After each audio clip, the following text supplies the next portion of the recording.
High protein সুস্বাদু veg আইটেমের তালিকায় সয়াবিনের এই রেসিপিটা কিন্তু সকলেরই খুব পছন্দ হবে। নমস্কার বন্ধুরা, আমি অপালার রান্নাঘরে আপনাদের সকলকে স্বাগত জানাই। তাহলে চলুন রেসিপিটা একবার দেখে নিই। সয়া চিলি বানানোর জন্য এখানে সয়া চাঙ্ক নিয়ে নিয়েছি। গ্যাসের ফ্লেম অন করে একটু জল বসিয়ে দিয়েছি। জলটা হালকা গরম হওয়ার পর সয়া চাঙ্কগুলো দিয়ে দিলাম। 1 চা চামচ নুন দিয়ে জলটাকে ফুটিয়ে নিচ্ছি। জলটা ফুটে ওঠার পর গ্যাসের ফ্লেমটাকে অফ করে দিলাম।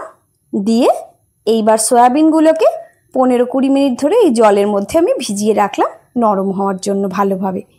তারপরে জলটা ছেঁকে নিয়ে একটা বোলের মধ্যে নিয়ে নিলাম। এবার এটাতে 1 চা চামচ আদা রসুন পেস্ট, গোলমরিচ গুঁড়ো, 1/2 চা চামচ লঙ্কার গুঁড়ো, সামান্য একটু নুন আর 2 টেবিল চামচ মতন কর্নফ্লাওয়ার দিয়ে সয়া চাঙ্কগুলোকে আমি মেখে নিচ্ছি ভালোভাবে। সয়া চাঙ্কগুলো মাখার সময় আমাদের দেখে নিতে হবে যাতে সয়াবিনগুলো প্রত্যেকটা ভালোভাবে কর্নফ্লাওয়ার দিয়ে কোট হয়ে যায়। এবার একটা বাটিতে আমি একটা সসের মিক্সচার বানিয়ে নিচ্ছি।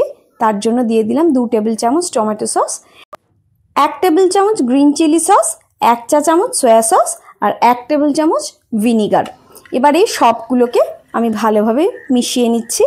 সামান্য একটু জল দিয়ে সমস্ত সসগুলোকে ভালোভাবে গুলিয়ে রেখে দিলাম। এখানে গ্যাসের ফ্লেম অন করে সেখানে আমি রিফাইন্ড অয়েল নিয়ে নিয়েছি।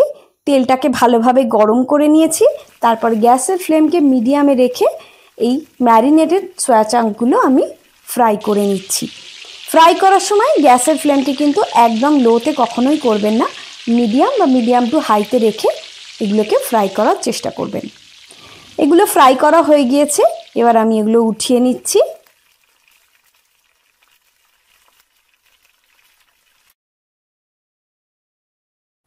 অতিরিক্ত তেলটাও তুলে রেখেছি। এবার এখানে আমি দিয়ে দিলাম সামান্য একটু অলিভ অয়েল। তার মধ্যে আমি 2 চা চামচ রসুন কুচি দিয়ে দিলাম। রসুনটাকে হালকা ভাজা ভাজা করে নিয়ে কুচিয়ে রাখা কাঁচা লঙ্কা এর মধ্যে দিয়ে দিলাম। এই লঙ্কাটা খুবই ঝাল, তাই এখানে আমি 2টো মাত্র লঙ্কা ব্যবহার করেছি। একটা বড় সাইজের পেঁয়াজ আমি কেটে নিয়েছি ডুমো ডুমো করে, সেটাও দিয়ে দিলাম। একটা ক্যাপসিকামকেও এইভাবে ত্রিকোণ করে কেটে নিয়েছিলাম, সেটাও এর মধ্যে দিয়ে দিলাম। সঙ্গে দিলাম সামান্য একটু নুন আর গোলমরিচের গুঁড়ো। এই সব উপকরণকে ভালোভাবে মিশিয়ে নিচ্ছি। আচ্ছা, এই সময় কিন্তু আমার গ্যাসের ফ্লেম মিডিয়াম টু হাইতে রয়েছে।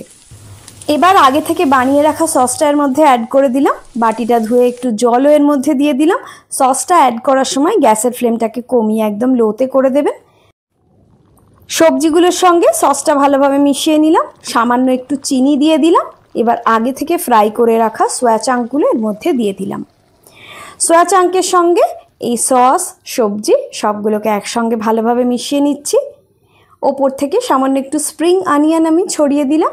এটাও আগে থেকে আমি কুচিয়ে রেখেছিলাম। গ্যাসের ফ্লেম অফ করে দিলাম।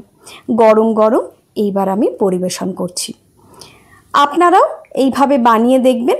বানানো যেমন সহজ, হাই প্রোটিন সুস্বাদু এই খাবার কিন্তু রুটি, পরোটা, ভাত সব কিছুর সঙ্গে খুবই ভালো লাগে।